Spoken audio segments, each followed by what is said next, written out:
Hello मैत्रिणींनो, welcome to भावीज recipe. चला तर आज आपण एक नवीन रेसिपी घेऊन आलो आहोत, लिंबूचे लोणचे.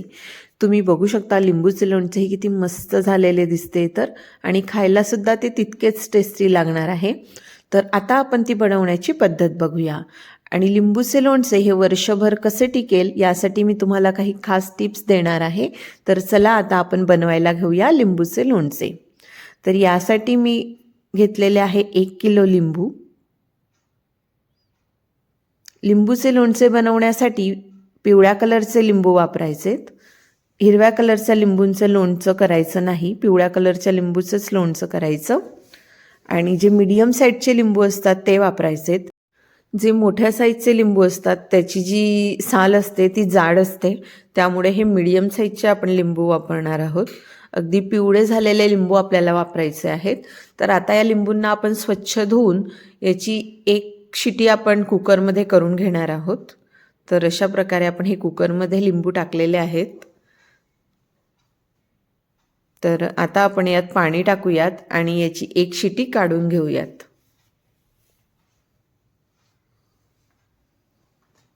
एक शिटी काढल्यामुळे काय होतं, याचा जो कडसरपणा आहे तो खूप कमी होतो. त्यासाठी आपल्याला कुकरमध्ये याची एक शिटी काढून घ्यायची आहे. असे पूर्णपणे लिंबू भिजतील एवढं पाणी त्यात घालायचं. आणि आता कुकर बंद करूयात आणि याची एक शिटी घेऊयात.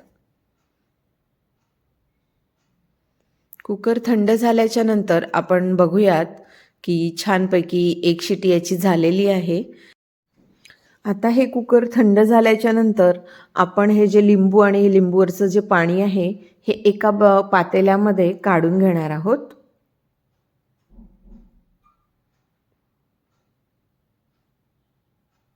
तर बघा, अशा प्रकारे आपण हे पातेल्यामध्ये काढून घेतलेलं आहे. आणि आता आपण हे असंच झाकून ठेवणार आहोत. आणि यानंतर आपण 2 दिवस याचं पाणी चेंज करणार आहोत. तर आता हे आपण झाकल्याच्या 24 तासाच्या नंतर आपण यावरचं पाणी चेंज करूयात. तर बघा, आपण ही दुसऱ्या दिवशी सेम प्रोसेस करणार आहोत. हे जे आधीचं पाणी आहे हे आपण काढून टाकूयात आणि यात कोमट पाणी घालूयात. यामुळे काय होतं, जो लिंबाला जो कडसरपणा असतो तो निघून जातो आणि लिंबूचं लोणचं मग असं कडसर लागत नाही. एक शिटी घेतल्यानंतर आपण 2 दिवस सेम ही प्रोसेस करायची. म्हणजे 24-24 तासांनी 2 वेळा ही प्रोसेस झाली पाहिजे. आणि आता आपण हे लिंबू त्या पाण्यातून काढून घेतलेले आहेत. तिसऱ्या दिवशी आपण हे लिंबू काढून घेतलेले आहेत त्या पाण्यामधून. आता व्यवस्थित याचं सगळं पाणी निथळून घ्यायचं आणि आता ह्या लिंबूला आपण कट करून घेणार आहोत. तर बघा, अशा प्रकारे लिंबूचं लोणचं ज्या आकारात आपल्याला हवं आहे तसं आपण कट करून घ्यायचं. तर एका लिंबूच्या 4 फोडी आपण करणार आहोत. तर अशाच प्रकारे बाकीच्या लिंबूंचे सुद्धा फोडी आपण करून घेणार आहोत. अशा पद्धतीने केल्यानंतर लिंबूचं लोणचं हे वर्षभर टिकतं आणि असं बुरशी वगैरे त्याला लागत नाही.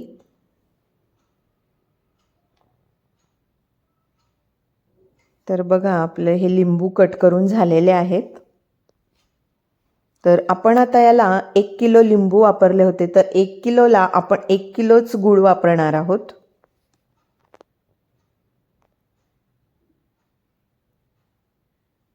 तर आता आपण हे लोणचं बनवण्यासाठी एक पॅन यावरती ठेवलेला आहे.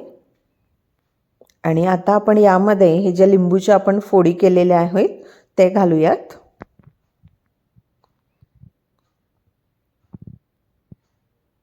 ह्या आपल्या 1 किलो लिंबाच्या फोडी आहेत. तर आपल्याला 1 किलो गूळ हा आपण खिसून घेऊयात. अशा प्रकारे खिसून घ्यायचा आणि हा गूळ सुद्धा त्या लिंबूच्या फोडीवरती घालायचा. अगदी समप्रमाणात लिंबू आणि गूळ हवा, यामुळे खूप टेस्टी होतं लोणचं. आता हे आपण परतून घेणार आहोत. गुळाला पाणी सुटेल या गुळाच्या पाण्यामध्ये या लिंबूच्या फोडींना एकदम मस्तपैकी शिजू द्यायचं आहे. एक उकळी याला येऊ द्यायची आहे.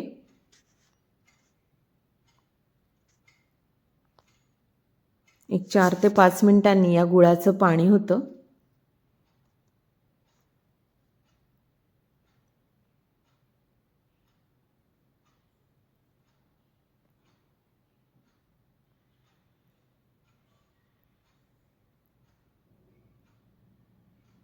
यात आपण चवीपुरता मीठ घालूयात.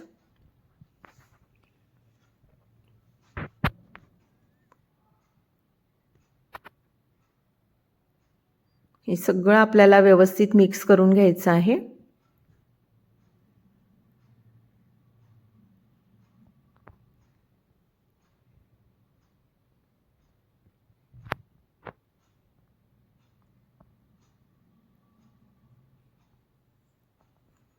आता आपण यात थोडंसं लाल तिखट घालणार आहोत, 1 चमचा.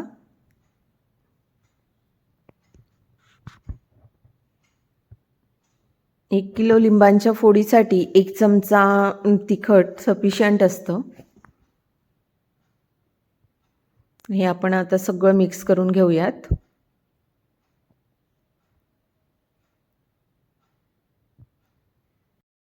अगदी कमी साहित्यामध्ये आपण लिंबूचं लोणचं बनवलं आहे, ते पण एकदम टेस्टी. तुम्ही सुद्धा ही रेसिपी नक्की एकदा ट्राय करा. बघा, गुळाचं एकदम मस्त छानपैकी पाणी झालेलं आहे आणि याला उकळी पण आलेली आहे. तर 2 मिनटं हे असंच शिजू द्यायचं.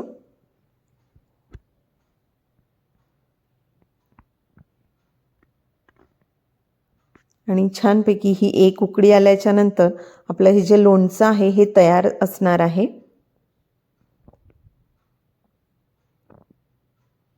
आणि अतिशय साध्या आणि सोप्या पद्धतीने आपलं हे लोणचं तयार झालेलं आहे. लिंबूचं लोणचं थंड झाल्याच्या नंतर 2-3 दिवसांनी एकदम छानपैकी मुरतं आणि त्याची खायलासुद्धा एक वेगळीच मजा येते. तुम्ही सुद्धा एकदा नक्की ही रेसिपी ट्राय करा. अगदी साध्या आणि सोप्या पद्धतीने वर्षभर टिकणारं आपलं हे लिंबूचं लोणचं. तुम्हाला जर आपला व्हिडिओ आवडला असेल तर प्लीज आपल्या चॅनलला लाईक करा, शेअर करा, सबस्क्राईब करा. थँक्यू.